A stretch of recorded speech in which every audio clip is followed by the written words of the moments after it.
Bapak kan yang udah ngebunuh ibu. Semua gara-gara bapak kan. Bapak yang jahat kan. Sedangkan bapak ini yang biasanya temperamen juga kan. Sekarang malah diem aja.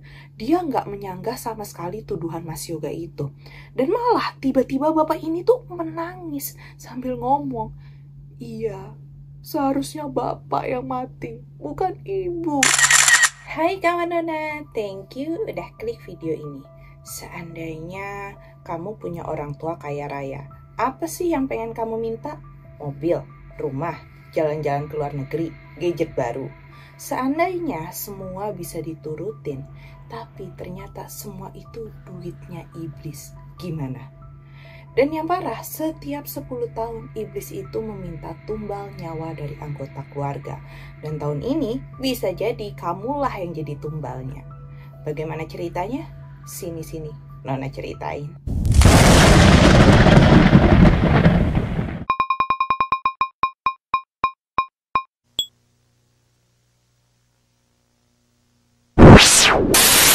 Sebelum mulai ceritanya, Nona mau disclaimer dulu. Kalau cerita ini berdasarkan thread X alias Twitter yang sempat viral di tahun 2022 dan difilmkan tahun 2023. Cerita ini diceritakan oleh akun Zero Point atas pengalaman seorang gadis bernama Nadia yang ternyata di balik kesuksesan keluarganya ada ritual-ritual aneh menyembah iblis yang menuntut tumbal. Oke, jadi Nadia ini adalah gadis kelahiran tahun 1997. Dia adalah bungsu dari 2 bersaudara, kakaknya cowok yang kita panggil aja namanya Mas Yoga ya. Dan ada juga nih ayah serta ibunya Nadia. Mereka bukan berasal dari keluarga yang kaya, tapi ya cukup lah. Ayah dan ibunya ini punya toko kecil di pasar. Menurut filmnya, kejadian ini dimulai pada tahun 2000 di Sidoarjo, Jawa Timur. Keluarga kecil ini tuh terasa bahagia banget ya. Bahkan semuanya nyaris terasa sempurna. Menurut Nadia, kedua orang tuanya tuh lembut, mengayomi, gak pernah berkata kasar, dan pejuang keluarga. Dari punya toko kecil itu ya, usaha bapak dan ibunya Nadia ini bertambah besar, tokonya berkembang. Bahkan jadi distributor sembako untuk warung-warung yang menyebar sampai ke kota-kota sekitarnya. Dalam waktu yang singkat, perkembangan usahanya itu pesat banget. Saat itu, Nadia jadi bangga banget nih sama kedua orang tuanya. Ekonomi mereka yang berkembang, nah mereka ini pindah ke sebuah perumahan elit. Tapi rumah mereka yang sebenarnya udah bagus tuh direnov terus, direnov lagi. Ini bapaknya si Nadia emang kelebihan duit apa gimana ya? Tapi saking seringnya itu rumah direnovasi, dirombak mulu, ditambahin kamar, dibeginiin, dibegituin, sampai nggak jelas itu bentuk sama modelnya gimana. Ada juga itu ya steger nangkring di depan rumahnya terus-menerus. Tapi di saat ekonomi lagi naik, justru hubungan keluarga Nadia ini tuh jadi aneh. Gak seerat dulu pas waktu mereka tuh masih hidup sederhana. Bapak dan ibunya ini juga jadi sering bertengkar. Gak ada lagi tuh ya quality time nonton TV bareng sebelum tidur. Ngobrol-ngobrol, cerita-cerita. Rasanya hawa di rumah tuh jadi panas ya. Ribut aja itu kedua orang tuanya.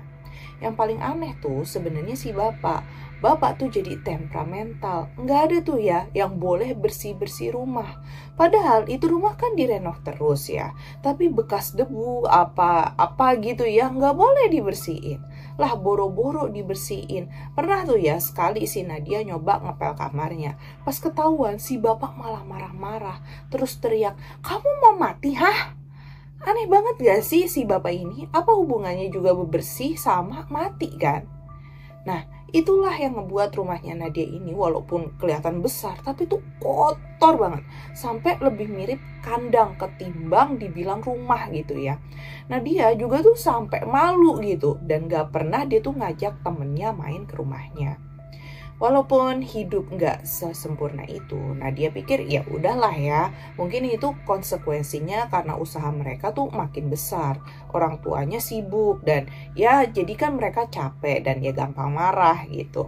Sampai suatu hari ibunya jadi aneh nih. Ibu jadi tuh sering ngelamun gitu. Pandangannya sering kosong dan ibu nih juga mulai sakit-sakitan. Ibu juga suka ngelindur dan ngelindurnya aneh loh. Setiap malam di atas jam 12 ibu ini selalu ngelindur. Tidur sambil jalan ke arah taman belakang. Terus pas sampai udah tuh cuman diem aja.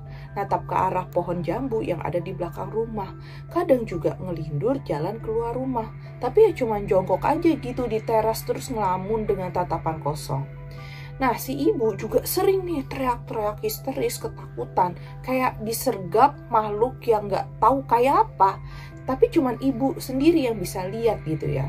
Nah dia pikir apa itu karena ibu demam tinggi ya. Jadi suka ngelindur kayak gitu. Sampai nggak lama berselang, si Nadia ini ngeliat bapak bawa 2 kepala kambing hitam. Kepalanya doang ya dir, nggak sama badannya. Tentu Mas Yoga kakaknya Nadia penasaran kan, buat apa itu kepala kambing? Pas nanya sama bapak, Mas Yoga malah dimarahin. Nadia juga jadi ikut kena getahnya. Dia tuh disuruh semuanya pokoknya masuk kamar. Nggak ada yang boleh keluar sampai nanti diperbolehin bapak keluar kamar lagi. Ibu juga suka ngomong kata-kata yang aneh banget. Ya yang gak nyangka gitu. Jadi wejangan terakhir dari ibu buat Nadia dan Mas Yoga. Maafin ibu ya. Kalian harus nurut sama bapak biar kalian hidup selamat. Setiap ngomong kayak gitu tuh, ibu tuh kelihatannya sedih banget sampai ibu tuh nangis. Walaupun Nadia sama Yoga tuh gak ngerti maksudnya ibu tuh apa gitu ya. Mereka juga ikutan nangis denger ibu yang sedih kayak gitu. Dan walaupun sudah dicoba berobat kemana-mana, ternyata sakit ibunya ini tuh makin parah ya. Demamnya tuh sering buat ibu sampai kejang-kejang gitu ya. Sampai mereka sekeluarga juga bingung nih harus berbuat apa. Dan singkat kata, hari mengerikan itu pun terjadi. Malam itu ibu tuh terlihat kayaknya sedikit membaik. Bahkan ibu ini bisa ikut makan bersama di ruang makan yang menyatu dengan dapur. Ibu tiba-tiba bilang aus, terus mau ambil minum kan di dapur. Tapi ibu tuh malah masak air di panci yang besar. Nah dia kira mungkin ibu tuh mau mandi air anget atau mau masak air anget ya. Tapi yang dilakukan ibu tuh justru membuat Nadia ini menjerit histeris. Nih bayangin ya, Nadia tuh ngeliat dengan mata kepalanya sendiri. Ibu berdiri nih ya di depan kompor. Terus ibu tuh membuka tutup panci yang airnya sudah menggolak mendidih gitu ya. Setelah itu secara mengejutkan ibu mencelupkan kepalanya itu ke dalam air mendidih yang masih berada di atas kompor yang nyala. Sumpah serem banget gak sih? Pasti itu Nadia langsung teriak kan, Ibu, Mas Yoga tolong ibu mas, bapak. Nah bapaknya pasti itu langsung narik ibu kan. Dan ketika dipaksa kepala ibu diangkat dari panci, itu ibu langsung jatuh dan kejang-kejang ya. Mukanya juga udah melepuh itu semua. Yang bikin serem, bola mata ibu tuh udah putih semua, gak ada hitamnya. Dan seketika itu juga ibu tuh meninggal mengenaskan di depan anak-anaknya dan bapak. Di tahun 2002 ibu meninggal. Ingat ya di tahun 2002 karena akan jadi clue dalam kisah ini. Kematian ibu dan bagaimana caranya ibu meninggal masih terus tergambar jelas di ingatannya Nadia. Dan itu baru merupakan duka pertama sekaligus menjadi awal mula dari petaka yang menimpa mereka. Gak ada yang tahu pasti alasan kenapa ibu bisa meninggal semengenaskan itu gitu ya. Tapi orang-orang tuh menduga bahwa ibu itu mengalami depresi tingkat akut dan gangguan kecemasan. Kayak orang-orang tuh ngira ibu gila gitu. Tentu ya Nadia sama Mas Yoga pun sebenarnya bingung ya. Itu orang-orang bisa berprasangka kayak gitu tuh dari mana dasarnya. Kecuali ya emang cara kematian ibu kan janggal gitu ya. Mereka juga tersinggung tapi ya mereka cuma bisa diem aja. Hari-hari tanpa ibu terasa jauh banget berbeda. Bapak nih ya juga jadi jarang pulang gitu dan sering tidur di toko. Rumah sebesar itu cuma dihuni oleh Nadia dan Mas Yoga aja. Setelah meninggalnya ibu, rumah pun mulai semakin banyak teror yang aneh-aneh. Dan Nadia sekeluarga mulai dihantui oleh makhluk kepala kambing yang mana kehadirannya tuh nggak tahu dari mana. Nah, yang paling terasa berbeda adalah suasana rumah. Nah, dia tuh ngerasa aneh sama rumahnya sendiri. Suatu malam sebelum 40 hari meninggalnya ibu, di tengah malam Mas Yoga ini mengetuk-ngetuk kamarnya Nadia. Mas Yoga tuh kelihatan gemeter ketakutan gitu ya, dan wajahnya tuh udah banjir keringat. Ketika Nadia nanya, masnya itu kenapa? Mas Yoga ini ya nggak nyaut apa-apa. Dia cuma bilang mau tidur di kamarnya Nadia karena kamarnya tuh panas. Padahal jelas banget muka Mas Yoga ini tuh ketakutan. Cuma ya udahlah, Nadia nggak ambil pusing ya sama Mas Yoga yang tumben-tumbenannya juga gitu ya minta tidur di kamarnya. Tapi sebenarnya di malam itu Mas Yoga ini tuh bermimpi sangat aneh. Jadi Mas Yoga ini tuh bermimpi ibu mereka itu di kerangkeng besi. Ibu tuh menangis kesakitan dan berteriak menyuruh Mas Yoga tuh buat lari. Kemudian ada makhluk besar hitam berbulu itu tuh menyergap Mas Yoga, dan akhirnya Mas Yoga itu terbangun. Tapi ketika Mas Yoga ini bangun, ternyata tuh suara tangisan ibu masih ada di halaman belakang, masih terdengar jelas di telinganya. Bahkan tangisan itu tuh seakan gak berhenti. Kebetulan salah satu jendela di kamarnya Mas Yoga ini memang langsung menghadap ke halaman belakang. Mas Yoga yang merinding ketakutan pun memutuskan pindah ke kamarnya Nadia. Malam itu Mas Yoga nggak menceritakan hal itu kepada Nadia ya. Walaupun sebenarnya dia tuh pengen banget gitu ya cerita apa yang dia lihat dan dia dengar. Tapi Yoga tuh ya nggak mau nanti adiknya malah ketakutan gitu kan. Sejak sering ditinggal di rumah berdua aja, Nadia dan Mas Yoga ini sering mendengar suara-suara aneh seperti derap langkah keras dari lantai atas, tepatnya dari kamar ruang kerjanya bapak ya, yang gak ada nih ya yang boleh masuk ke ruangan itu. Terus ada juga nih suara benda-benda yang jatuh sendiri, seorang nangis. Mas Yoga juga pernah melihat sosok wanita seperti Mbak Kunti gitu ya, yang merayap di jendela kamarnya. Dan katanya Mbak Kunti itu tuh tersenyum lebar dengan mata melotot menatap ke arahnya. Ih, serem abis ya sih. Nah, ada juga nih ya suara yang gak cuma Nadia dan Mas Yoga aja yang dengar, tapi sampai ganggu tetangga. Hampir setiap malam sering terdengar suara kambing dari arah halaman belakang rumah mereka. Padahal mereka tuh tinggal di perumahan yang bisa dibilang elit gitu ya, kelas atas. Jadi udah pasti tuh gak ada satupun tetangga yang memelihara kambing di halamannya. Sampai-sampai Nadia juga pernah nih beberapa kali ditanya sama tetangganya yang menduga kalau keluarganya si Nadia inilah yang memelihara kambing di rumah. Karena ternyata tetangga-tetangganya mereka juga mengaku sering mendengar suara kambing di setiap tengah malam sampai waktu menjelang subuh. Jadi ya cuman malam aja ya itu suara kambing. Siang-siang tuh gak ada suara kambing. Dan di rumah Nadia, di halaman belakang itu ya gak ada kambing sama sekali.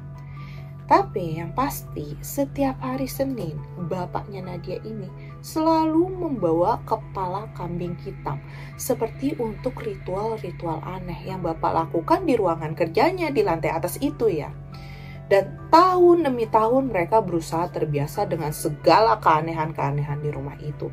Yang mereka kan masih cukup muda ya dan gak punya pilihan selain terus melanjutkan hidup. Selain itu, bisnis bapaknya Nadia memang semakin maju. Bapak juga dapat banyak proyek-proyek lain. Jadi ya nggak dipungkiri ya, Nadia dan Mas Yoga juga ikut menikmati segala fasilitas yang bapaknya kasih. Dan itu memang lebih dari kata cukup. Dan tentu mereka nggak bakalan dapat semudah itu kalau harus keluar dari rumah ya. Jadi ya udah aman di rumah aja.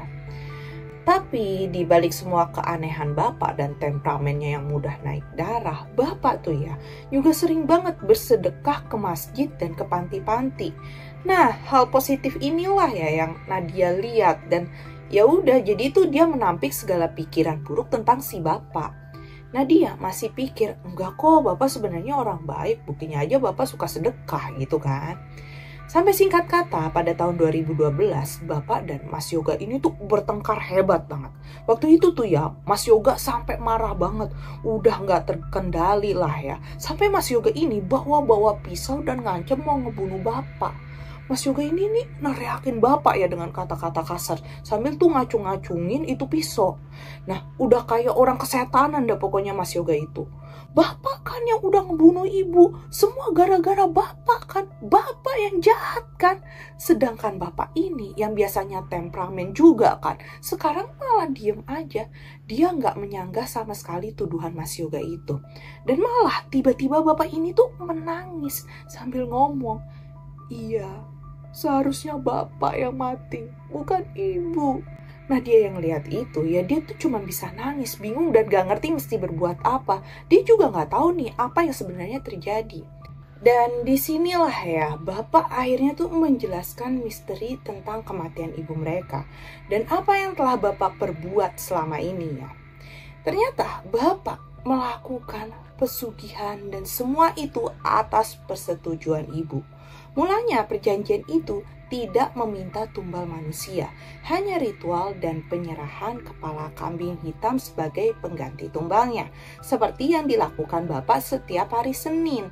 Tapi tanpa diduga, tiba-tiba bapak ini bermimpi kalau iblis itu meminta tumbal dari orang yang paling disayang oleh bapak. Si iblis meminta salah satu dari anak-anak bapak, yaitu ya antara Nadia atau Mas Yoga. Bapak pun menceritakan mimpinya itu kepada ibu. Tentu ibu ya nggak mau lah ya. Ibu nggak mau memilih salah satu anaknya untuk dijadikan tumbal. Dan maka itu ibu tuh menawarkan diri sebagai pengganti tumbal anak-anaknya. Sampai akhirnya ibu meninggal secara tragis begitu. Ya Nadia tentu syok ya sama pengakuannya bapak.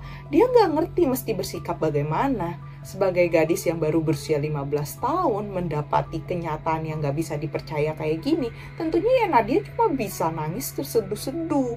Sedangkan kakaknya yang udah lebih besar tentu lebih rebel ya. Kakaknya nih pergi, gak pulang ke rumah. Gak tahu nih ya si Mas Yoga tuh pergi kemana. Nadia cuma sendirian di rumah. Ngobrol sama bapaknya pun ya hanya sekedarnya aja. Sampai bapak akhirnya tuh mencari Mas Yoga kemana nih ya. Dan ditemukanlah akhirnya tuh Mas Yoga menginap di rumah temennya. Bapak pun meminta Mas Yoga untuk pulang. Pada awalnya bapak tuh meminta maaf atas apa yang telah terjadi. Diikuti bapak ini ngomong, "Kalian berdua sudah dewasa. Bapak nggak ingin ada korban lain setelah ibu." Yang intinya di situ tuh bapak meminta Nadia dan Yoga untuk menerima kenyataan bahwa mereka ini ya memang pengikut sekte pesugihan. Dan yang mengerikan adalah bapak meminta Nadia dan Yoga untuk membantu bapak melanjutkan ritual dan menjaga rahasia keluarganya agar mereka semua selamat dan gak ada tumbal lagi. Gila kan? Tapi ya mau gimana lagi, mereka sudah terjerumus dan gak ada jalan untuk kembali. Nadia dan Yoga pun mau gak mau harus menerima dan melanjutkan hidup seperti yang bapak minta. Jadi ya biar gak ada korban lagi, mulai hari itu Nadia dan Yoga bukan hanya sekedar tahu, tapi juga ikut membantu bapak setiap kali bapak melakukan ritual kepala kambing. Renovasi rumah termasuk menjaga rumah tetap kotor. Ingat ya, tetap kotor bukan biar bersih. Dan dari membantu bapak melakukan ritual, barulah Nadia sadar ternyata kepala kambing yang digunakan untuk ritual nantinya setelah sudah dipakai akan dikubur di halaman belakang rumah mereka. Nah inget kan sama suara-suara kambing yang sering Nadia bahkan tetangganya dengar pas malam hari sampai subuh itu? Ya mungkin aja ya itu suara arwah-arwah kambing yang bapak kubur kan. Tapi walaupun rutin melakukan ritual nih ya, tetap aja nih ada hal-hal aneh yang terjadi. Semakin hari semakin banyak serangga, bahkan kalajengking yang gak tahu dari mana sumbernya, tapi tuh kayak keluar dari sela-sela lantai. Dan habis itu bapak nih langsung mengganti semua keramik dalam rumahnya.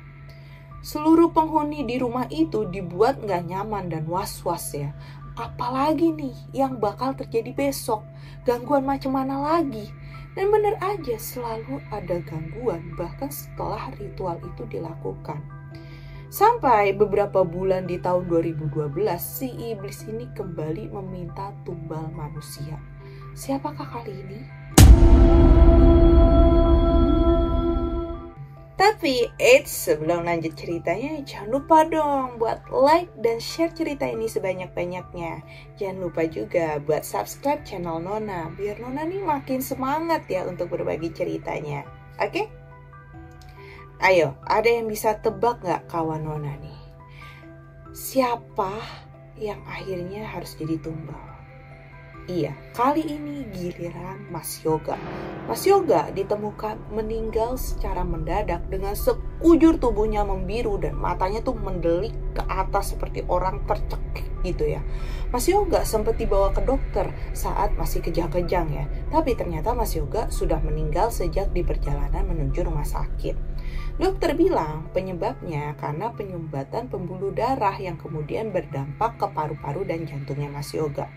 Tapi itu rasanya aneh ya, Mas Yoga itu tuh paling jarang sakit. Tapi tentu Nadia ya lagi-lagi gak bisa berbuat apa-apa.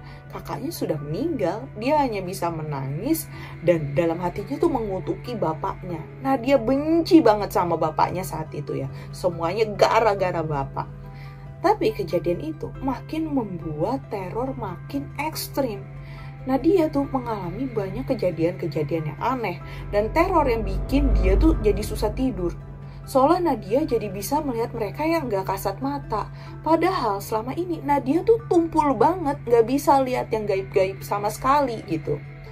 Gak lama setelah kematian Mas Yoga, untuk pertama kalinya Nadia ini bertemu dengan iblis berkepala kambing yang menghantui keluarganya. Nadia tuh jadi bisa mendengar suara-suara aneh, tapi gak ada wujudnya. Kadang dia bisa melihat sosoknya, tapi ketika makhluk itu kayak mau ngomong, nah Nadia ini tuh gak bisa mendengar gitu suaranya tuh apa. Jadi kayak cuma lihat gerakan mulutnya aja, dan gak jelas itu ngomong apa. Nadia juga nggak ngerti nih kenapa semuanya bisa terjadi. Yang dia tahu pasti, Nadia ini ngerasa udah jadi kayak orang gila gitu yang nggak bisa bedain mana halusinasi dan mana yang realita. Nadia nih sempat berpikir kalau kejiwaannya tuh terganggu. Mungkin ya karena dia tuh terlalu sedih ditinggal sama orang-orang terkasihnya. Nadia pun minta sama bapaknya untuk konsultasi ke psikolog. Tapi ya setelah konsultasi nggak ada perubahan sama sekali. Yang ada malah kian hari makhluk tak kasat mata itu terus mengganggu Nadia. Sampai dia sakit, demam tinggi dan hampir 1 bulan gak bisa pergi ke sekolah. Nadia juga bingung gitu ya nyeritainnya. Tiba-tiba dia bisa melihat sesuatu yang menyeramkan sedangkan orang lain tuh enggak. Ya yang pasti itu makhluk si iblis berkepala kambing. Pernah nih ya suatu hari sekitar beberapa minggu setelah kematian Mas Yoga. Pas jam 1 malam, Nadia ini tuh dengar suara bapak yang ketawa keras banget terbahak-bahak di lantai atas di ruang kerjanya itu. Yang selama ini, walaupun Nadia tuh ya udah bantuin bapak nyiapin keperluan ritual, Nadia tuh nggak boleh sama sekali masuk ke ruangan itu. Walaupun itu ganggu ya suara ketawa itu, Nadia tuh berusaha nyoba bodo amat dan kembali tidur. Tapi pas dia mau tidur, dia tuh dengar suara langkah orang lari-larian di atas tuh rame banget. Jadi penasaran kan si Nadia, siapa nih malam-malam gini yang lari-larian di atas? Jadilah Nadia ini mau ngecek tuh ya ke atas. Pas keluar kamar tuh, dia tuh nyium bau kemenyan sama dupa yang benar-benar nyengat di hidungnya. Si Nadia ini pikir, kok aneh banget, tumben bapak ini ritual rame-rame. Nadia beraniin diri naik ke lantai atas. Pas sampai depan ruang kerja bapak, Nadia ini mendengar suara napas berdengus kasar dan temponya tuh cepet. Awalnya Nadia ini ragu-ragu ya buat buka ruangan itu karena teringat pesan bapak untuk jangan pernah coba-coba masuk ke ruangan kamar itu. Tapi suara yang Nadia dengar itu tuh semakin keras. Nadia juga takut kan terjadi apa-apa sama si bapaknya di dalam. Nah, rasa penasarannya Nadia ini mengalahkan ketakutan dan keraguan-raguannya itu ya. Pelan-pelan Nadia ini buka pintu kamar itu kan, sekedar mau mengintip jadi siapa itu di dalam. Tapi betapa terkejutnya dia ketika yang dilihat ternyata bukan bapak, melainkan makhluk setengah manusia dengan kepala kambing dan tanduknya itu meruncing ya. Terlihat sedang makan dengan lahap seperti binatang buas kelaparan. Dia tuh duduk membelakangi pintu. Nadia coba melihat apa yang makhluk itu makan dan apakah yang makhluk itu makan. Nadia tuh ya setelah melihat jadi trauma abis ya. Dia tuh berharap semua itu hanya mimpi atau halusinasinya. Karena yang dia lihat, makhluk itu tuh, iblis itu sedang memakan potongan-potongan tubuh kakaknya sendiri, yaitu Mas Yoga. Nah dia tentunya shock ya, mau teriak tapi nggak bisa, mau lari badannya tuh rasanya kaku kayak patung. Udah nih, Nadia cuma berdiri dengan tubuh gemetar dan tiba-tiba seakan menyadari keberadaan Nadia di belakangnya, si makhluk itu menengok ke arahnya gitu ya. Mata merahnya itu menyorot tajam dan secepat kilat tuh dia berbalik badan ke arahnya Nadia. Lalu menyergapnya seperti akan menerkam. Habis itu tiba-tiba tuh pandangan Nadia gelap. Nadia pingsan. Nadia tuh terbangun di kamarnya dengan kepala yang rasanya pusing banget dan badannya tuh berasa remuk ya, sakit semua seperti habis dibanting. Kenapa Nadia yakin itu bukan mimpi? Karena di lengannya dan di badannya juga tuh banyak luka seperti luka bekas cakaran. Dan kata bapak malam itu, Nadia manggil-manggil bapak lalu pingsan di depan ruang kerjanya. Mendengar bapak bilang kalau Nadia semalam pingsan di depan ruang kerja bapak, Nadia pun jadi ingat nih kejadian semalam. Dengan gemeteran dan menangis, Nadia ini ceritain semua apa yang dia lihat dan dia alamin semalam. Bapak tentu nggak percaya ya, bapak bilang mana mungkin. Kan waktu kemarin itu bapak yang nguburin sendiri jenazahnya Mas Yoga. Bapak malah ngira Nadia ini ngelindur. Tapi Nadia yakin betul kejadian itu nyata. Dan apa pula itu ya bekas cakaran di sekujur tubuhnya kalau itu nggak nyata kan? Nadia kini selalu mual setiap makan. Dia tuh ingat betul bagaimana si iblis kepala kambing itu memakan potongan tubuh kakaknya. Dan yang paling serem adalah setiap malam Selasa nih ya, si kepala kambing itu terus-menerus mendatangi Nadia. Bikin Nadia selama bertahun-tahun tuh gak bisa hidup normal. Dia tuh terus dihantui iblis kepala kambing itu. Tapi ya, bapak nih tetap setiap Senin melakukan ritual dengan potongan kepala kambing. Sebagai gantinya, usaha bapak terus saja nih ya makin sukses dari hari ke hari. Apa mungkin ya? Kan itu ritualnya setiap Senin. Nah pas malamnya setelah ritual si kepala kambing jadi ada energi atau merasa dipanggil-panggil karena ritualnya itu kan. Makanya dia tuh ngedatengin si Nadia. Ya entahlah ya, gimana menurut kawan Nona. Singkat cerita, Nadia kan kaget nih ya, tiba-tiba bapaknya ngajakin pergi ke suatu daerah di ujung Pulau Jawa. Di sana mereka tuh mengunjungi satu rumah semi permanen, semacam gubuk gitu ya, di satu desa yang berada dekat dengan hutan mistis yang terdengar dengan kliniknya. Dan jalan menuju desa itu tuh serem banget. Karena Nadia yang sekarang mata batinnya itu udah terbuka ya, tuh dia tuh bisa melihat banyak penampakan dengan wujud yang aneh-aneh yang bikin dia tuh ketakutan setengah mati. Dan Nadia nih memilih mending merem aja gitu sepanjang jalan dibandingin buka mata melihat makhluk-makhluk aneh yang bikin perutnya itu jadi mual. Nadia juga mendengar suara bisikan-bisikan yang kuat yang entah dari mana menyuruh untuk mati gitu ya. Kayak mati aja, sebentar lagi kamu mati, mati. Dan bisikan itu ya datang dari berbagai arah. Yang bisa Nadia lakuin ini cuma tutup telinga dan merem sepanjang perjalanan menuju rumah itu ya. Sesampainya di sana, ternyata itu adalah rumah dukun. Tempat bapak melakukan pijat pesugihan dulu. Wow. Mau apakah bapak mengajak Nadia ke sana? Ternyata tujuan bapak datang lagi ke rumah itu adalah untuk menceritakan semua yang terjadi pada keluarga mereka akibat makhluk dalam perjanjian itu. Dan bapak nih ya minta tolong sampai memohon-mohon untuk bisa dibantu agar terlepas dari ikatan pesugihan yang sudah dia lakukan sendiri. Bapak juga menjanjikan akan melakukan dan memberikan apa aja yang diminta agar bisa dibantu untuk yang memutus pesugihannya. Tapi ternyata responnya si dukun di luar dugaan. Karena dukun itu cuma ngomong dengan datarnya. Semua sudah terlambat, dia tidak akan melepaskan kamu. Ya di situ bapak marah-marah ya, dia tuh ngamuk ngacak-ngacak benda apa aja di sekitarnya sambil nunjuk-nunjuk nyalain si dukun. Yang dari awal tuh bilang gak akan ada tumbal manusia. Tumbal yang disepakati kan cuma kambing aja, ritual, renovasi rumah. juga jaga rumah biar tetap kotor. Dan ya bla bla bla bla bla bla bla. Pokoknya ngoceh terus tuh si bapak ya. Sampai si Nadia ini kepalanya pusing dan telinganya sakit.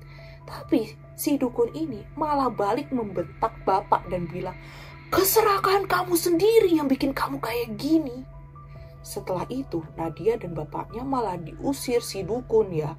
Dan kedatangan mereka jauh-jauh ke situ ya akhirnya cuma sia-sia. Dan setelah itu muka bapak tuh panik banget. Nadia nggak tahu apa yang membuat bapak tuh kelihatan sepanik ini. Bapak tuh nggak pernah kayak gini sebelumnya. Nadia menduga mungkinkah bapak ini mengetahui sesuatu tapi ia menyembunyikannya. Mulai hari itu, bapak selama beberapa minggu nggak melakukan ritual yang setiap Senin itu ya. Sampai suatu hari dia tuh mengamuk sendiri di ruang kerjanya sampai nangis-nangis. Kali ini benar-benar bapak yang berteriak-teriak di atasnya. Dan itu baru pertama kali Nadia melihat bapaknya tuh nangis sampai terisak-isak. Bahkan lebih daripada saat kematian ibu dan Mas Yoga. Padahal waktu itu tuh ya pas lagi kematian ibu dan Mas Yoga itu, bapak tuh masih bisa nahan tangisnya. Bertahun-tahun pula nih ya, Nadia dan bapak akhirnya pergi ke dukun, ke guru spiritual atau orang pintar kenalan bapak dari entah mana aja ya. Mereka datangi untuk meminta bantuan agar bisa terbebas dari pesugihan itu. Tapi apa yang mereka dapat ya malah sebaliknya, gak ada yang bisa bantu. Sampai ketika mereka nih mengunjungi seorang kiai. Kiai itu malah berkata hal yang sangat menakutkan buat Nadia. Entah apa yang dikatakan kiai itu pada Nadia, ya yang jelas Nadia hanya bisa berdoa semoga Tuhan memberikan jalan yang terbaik. Dan di tahun 2022 itu saat Nadia membagikan kisahnya, iblis berkepala kambing itu tuh masih suka mengawasinya dan siap menerkamnya. Banyak hal yang gak terungkap dalam cerita ini ya. Karena sebelum ceritanya selesai, Nadia ya gak ada kabarnya lagi. Apakah yang terjadi pada Nadia? Apakah benar adanya makhluk berkepala kambing itu meminta tumbal manusia setiap 10 tahun sekali? Apa mungkin tahun itu jadi giliran Nadia? Lalu pesugihan apakah ini? Kandang bubrah yang katanya harus selalu merenovasi rumah. Atau ada pesugihan lain?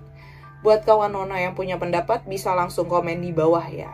Dan yang paling buat Nona penasaran, keserakahan apa sih yang sebenarnya bapaknya ini lakukan? Apakah mungkin sebenarnya bapak ini bisa menghentikan ritual itu sebelum si iblis ini minta tumbal manusia? Jadi kayak suksesnya itu cukup aja gitu ya, nggak sampai berkali-kali gitu ya. Beberapa kali ritual aja mungkin ya kehidupan perekonomian mereka udah membaik, ya udah cukup gitu kan. Tapi karena serakah, bapak ini ya gak kelar-kelar itu ngelakuin ritualnya sampai akhirnya harus menumbalkan ibu dan Mas Yoga. Dan ya ketika sadar ingin berhenti, ternyata udah gak bisa. Yang akhirnya Nadia juga jadi tumbalnya. Gimana menurut kawan Nona? Apa ada nih spekulasi lainnya? Gimana menurut kawan Nona cerita kali ini? Kamu bisa langsung komen apa pendapatmu dan juga bisa kirim email ke nonagaunmalam@gmail.com kalau punya pengalaman misteri atau horor ya. Bakal ada satu souvenir menarik dari Nona untuk kamu yang ceritanya terpilih. Dan tentunya kalau kamu suka video ini, jangan lupa untuk like, subscribe, dan tekan tombol lonceng biar Nona makin semangat untuk menghadirkan kisah-kisah yang pastinya nggak kalah seru untuk diceritakan. Bye! La la la la